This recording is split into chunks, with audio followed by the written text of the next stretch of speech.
सुप्रभात बच्चों, मैं आपकी हिंदी अध्यापिका सुनीता कुमारी आप सभी का स्वागत करती हूँ। आशा करती हूँ आप सभी स्वस्थ एवं खुश होंगे। बच्चों, आज की कक्षा हिंदी व्याकरण से है। यह मैंने आपकी हिंदी पाठ्यक्रम से लिया है।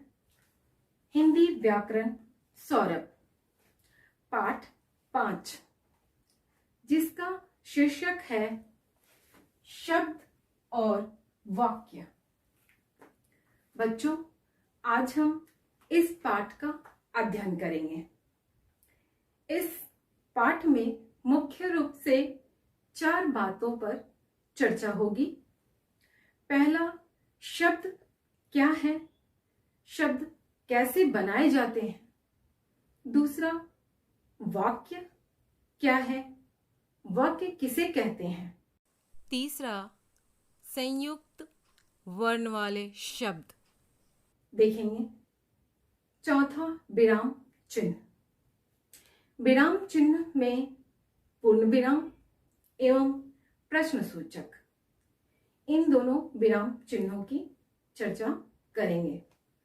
तो सर्वप्रथम हम शब्द की परिभाषा जानेंगे, फिर वाक्य देखेंगे, अंत में पूर्ण विराम एवं विराम चिन्ह प्रश्न सूचक, जिससे प्रश्न पूछे जाते हैं, उन चिन्ह का प्रयोग कैसे करेंगे, इन सभी बातों पर आज की कक्षा निर्धारित है। तो बच्चों, आज की कक्षा को शुरू करते हैं। शब्द और वाक्य। वर्णों के सही मेल से शब्द बनते हैं तथा शब्द का कोई ना कोई अर्थ जरूर होता है। जैसे घ, र, घर। ठीक है, अगर मैं यहां पे बोलूं घ, घ, क्या यह इसका सही मेल होगा? इसका कोई अर्थ नहीं निकल रहा है, तो यह शब्द नहीं है। ये शब्द सही है, यानी वर्णों के सही मेल से शब्द बनते हैं। आप जब भी कोई भी शब्द बोलते हैं, उनका वर्ण सही होता है, तभी वह शब्द सही सुनाई देता है। तो बच्चों, आप ये शब्द को जान गए। ऐसे कई सारे अक्षर हम लोग ले सकते हैं, जैसे न, ल, नल। ठीक है, फिर क, म, ल, कमल। कमल यानी यह एक फूल भी है। तो ये सभी शब्द हैं।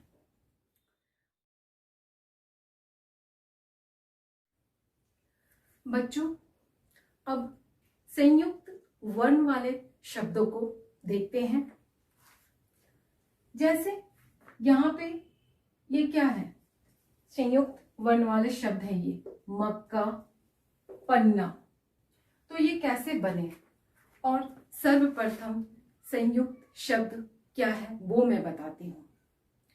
जिन शब्दों में जिस वर्ण को हल्का बोला जाता है तथा दूसरे को पूरा, जैसे यहाँ पर यह क हल्का बोलना है और यहाँ पे पूरा, तो यह क्या होता है? संयुक्त वर्ण वाले शब्द। जैसे कोई भी, जैसे आप जानते हैं कि अ के बिना कोई भी वर्ण नहीं होता है, सभी में अ होता है। ठीक है, दूसरा अ के साथ होता है और पहला अ के बिना होता है। इसलिए पहले को आधा बोलते हैं, आधा लिखते भी हैं, और दूसरे को पूरा बोलते हैं, पूरा लिखते हैं। यह आप शब्दों के द्वारा समझिए। जैसे मैंने यहां लिखा म, पूरा लिखा मैंने म। यहाँ पे क, ये आधा है, इसलिए मैंने यहाँ पे ये लगाया है। ये इसे हलंत कहते हैं। इसका अर्थ होता है यानी इस वर्ण में एक और वर्ण है, यानी अ है। ठीक है। फिर यहां मैंने पूरा लिखा क में आ की मात्रा, तो यह क्या बना? मक्का। यह क्या हो गया? मक्का। फिर यहां पे देखते हैं प आधा न पूरा न।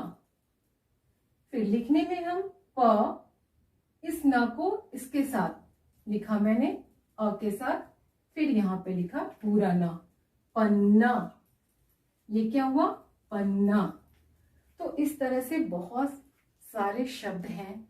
बच्चा, कच्चा, ये सभी, डिब्बा, मक्खी, ये सभी संयुक्त वर्ण वाले शब्द हैं। तो बच्चों, आप इन शब्दों का अभ्यास करेंगे और याद रखेंगे इन शब्दों में जिस वर्ण को हल्का बोला जाता है उसे आधा लिखते हैं। जैसे यहाँ पर जब इसे अलग करके लिखते हैं तो इसमें यह लगाकर लिखते हैं। ठीक है। और यह आधा होता है, ये पूरा होता है। इसे आप याद रखेंगे।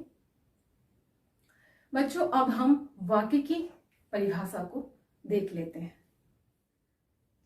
बच्चों, अब हम वाक्य की परिभाषा को देखते हैं। वाक्य शब्दों के सही मेल से वाक्य बनते हैं। शब्दों के सही मेल से वाक्य बनते हैं। जैसे आप इन चित्रों के द्वारा देख सकते हैं, वर्षा हो रही है, यानी क्या हो रही है? वर्षा हो रही है। तो यहाँ पे क्या है? शब्द हैं। इन सभी शब्दों ने क्या किया है? अपने सही क्रम पर रहकर एक वाक्य बनाया है। ये सभी अपने अपने सही क्रम पे हैं और ये वाक्य का उदाहरण दे रहे हैं।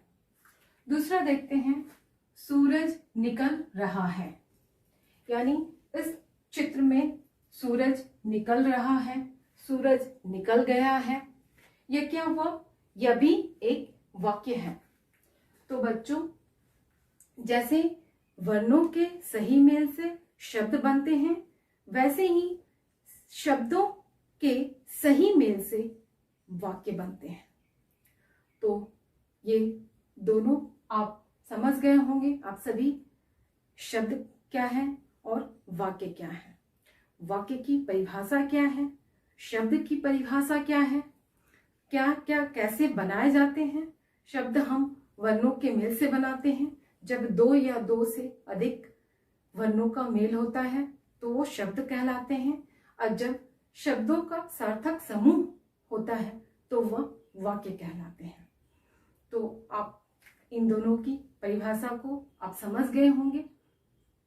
संयुक्त वाले वर्ण भी देख लिए हमने, मक्का, गन्ना, इन सभी को आपने देखा। अब हम वाक्य में विराम चिन्ह का कैसे लगाया जाता है, उनका कहाँ पे कैसे उपयोग करते हैं, ये हम देखेंगे। बच्चों, वाक्य के उपरांत अब हम उन वाक्यों को पूरा करें, उन चिन्हों का प्रयोग करें जैसे वो पूरा वाक्य सही हो। तो उनके लिए हम विराम चिन्ह का प्रयोग करते हैं। विराम चिन्ह बहुत सारे होते हैं, पर आपको 2 पढ़ने हैं। आपकी कक्षा में 2 दिए हुए हैं, पूर्ण विराम चिन्ह एवं प्रश्न सूचक चिन्ह।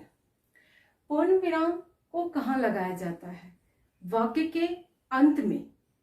जब हम कोई वाक्य लिखते हैं, जैसे राम बाजार जाता है या राम बाजार जा रहा है, तो है के बाद हम पूर्ण विराम करेंगे, क्योंकि अब उसके बाद उस वाक्य का मैंने नहीं बोला, उस वाक्य को वहीं पर अंत कर दिया। तो वहां पे हम क्या करेंगे? पूर्ण विराम लगाएंगे। दूसरे वाक्य में देखते हैं, आप क्या कर रहे हैं। इसमें प्रश्न पूछा जा रहा है। जिस वाक्य के द्वारा प्रश्न पूछा जाए वह वाक्य में, उस वाक्य में प्रश्न सूचक का चिन्ह लगता है। जब भी आप किसी से कोई चीज पूछते हैं तो वो आप प्रश्न सूचक का चिन्ह के लिए ही वो प्रश्न वाक्य होता है। अगर आप पूछ रहे हैं तो उसमें नहीं लगाते, पर आप जब लिख रहे हैं तो लिखने पर हम इस चिन्ह का प्रयोग करते हैं। तो बच्चों, इन दोनों चिन्हों को आप पढ़ेंगे, आपके हिंदी पाठ्य पुस्तक में है। इन दोनों चिन्हों का प्रयोग कहाँ कहाँ करना है, किस किस वाक्य में करना है, उनके अभ्यास भी दिए हुए हैं। तो आप सभी इन अभ्यासों को करेंगे। तो बच्चों, आज की कक्षा यहीं पर समाप्त होती है। आशा है कि आप सभी इस पाठ के सभी अभ्यास कार्यों को इस वीडियो के माध्यम से कर सकेंगे।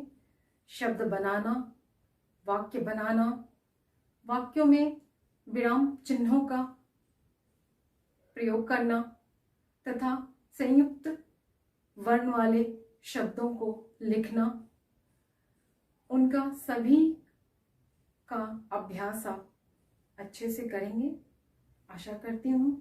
और आप सभी सुरक्षित रहें, अच्छे रहें। धन्यवाद।